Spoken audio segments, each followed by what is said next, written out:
pay AITAH for demanding to move states, or have my husband get 2 jobs after finding out the whole family is hiding a huge secret from me. My husband, 34M, and I, 32F, have been together for 6 years and now have a 10-month-old baby.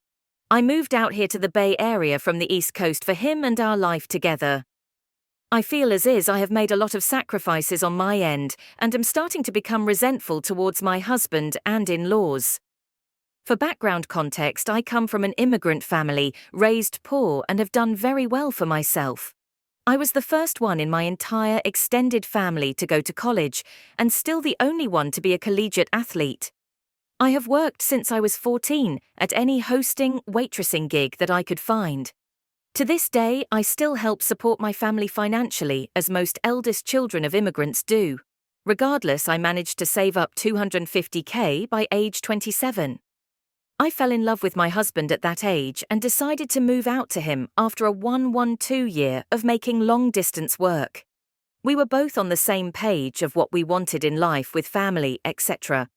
My now husband, however, is a white male with a relatively privileged background in comparison. Moving 3,000 miles from everything I knew was hard for sure, but I jumped in and made it work and found a way. After moving to California, I found a good paying job in a new industry career I wanted to pursue after only 3 months. And quickly, in 5 years, I am now able to make annually what I had originally saved up. As I'm sure everyone knows, affording living in California is no easy feat, but with my large lump savings, it has allowed us to become homeowners. After having a baby, however, the stress of finances and reliable help has heightened. Daycare for a 40-hour work week is $3,000–4,000 a month in my area, and as hard as I've researched, there is nothing, and I wish I was exaggerating, under $2,900 a month. Before taxes are taken out, that is easily the equivalent of a $60–70K job. My mother-in-law is a retired preschool teacher of almost 40 years. Part of the reasoning of my move was to have my MIL around to help raise our babies. She seems like a perfect fit, right? We weighed out all 3 options: move to him, move to me, or move somewhere new entirely.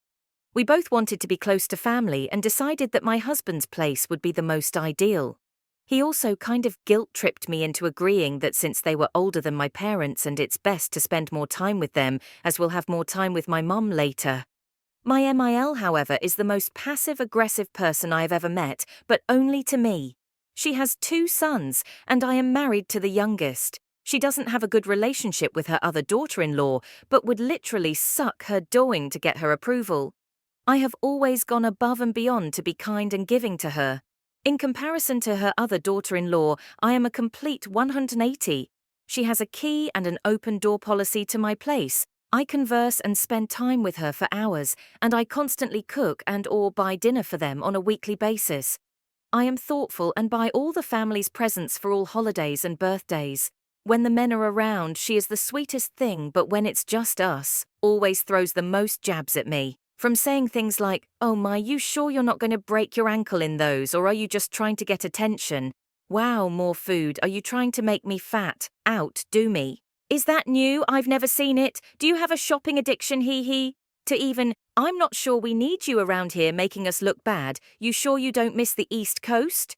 I take it in the chin with a smile on my face and always change the subject, as I was always taught to not talk back to my elders. My husband told that she was going to take care of the baby once it's time for me to go back to work. Weeks before that time came, she started talking about how busy she was with volunteering and sending daycare recommendations our way as a hint. When her and my husband had that talk, everything seemed fine as she started watching the baby 5x a week. I'm the one who does the drop-off and pick-up, however, and I have to hear it every day, 2x a day. To her son, she only says how happy and lucky she is to get to spend time with her granddaughter, etc. To me, she is saying how it takes up so much of her time and it's boring watching a baby. My husband doesn't even believe me. After sacrificing my family, which I miss so deeply, my friends, and even my passion in life, which was coaching youth sports, just to jump in the corporate BS world because I recognized quickly that's what it would take to live comfortably out here, I am drained. All my money, time, efforts, and energy have gone into him and his family pretty much, and I can't even get the support I was promised. Honestly, it would have been easy for me to just buy a house straight up for $250K on the East Coast, have no mortgage, just coach and make a little money, but it was what made me happy, and have my mum around who would happily help with our babies around.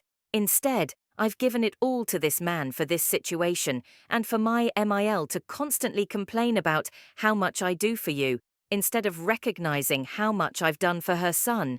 It infuriates me. My mother would view this as a privilege, not a burden, and cries every time we have to FaceTime. My mill has asked me to take a day or two off work every week, or make sure you try to be here by 2 when my show starts, and I'm at a breaking point. I've been sneaking into work late and getting out early for months now just to ease her load, but I'm struggling at work and it's noticeable in my results now.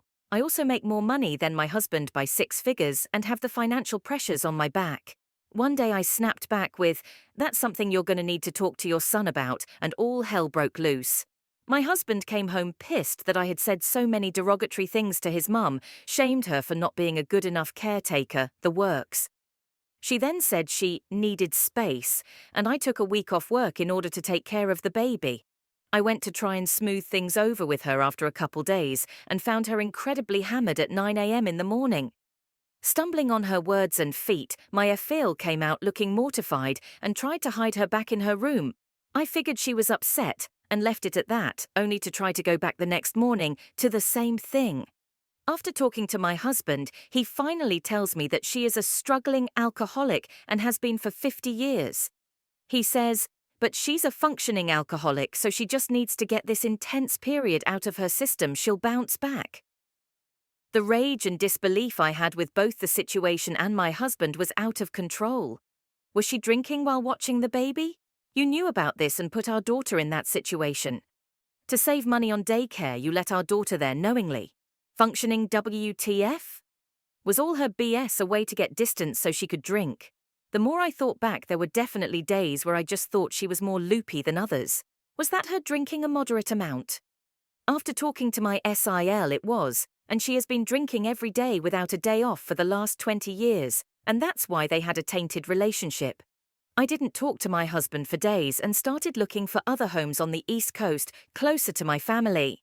After a couple days, I sat him down and only said this: "Here are other homes we can move to, or you get another job to cover the bills, or I'm reporting all of you to CPS and there is no more us and our family. It feels harsh, so am I the Armine for bluntly dropping this ultimatum on my husband?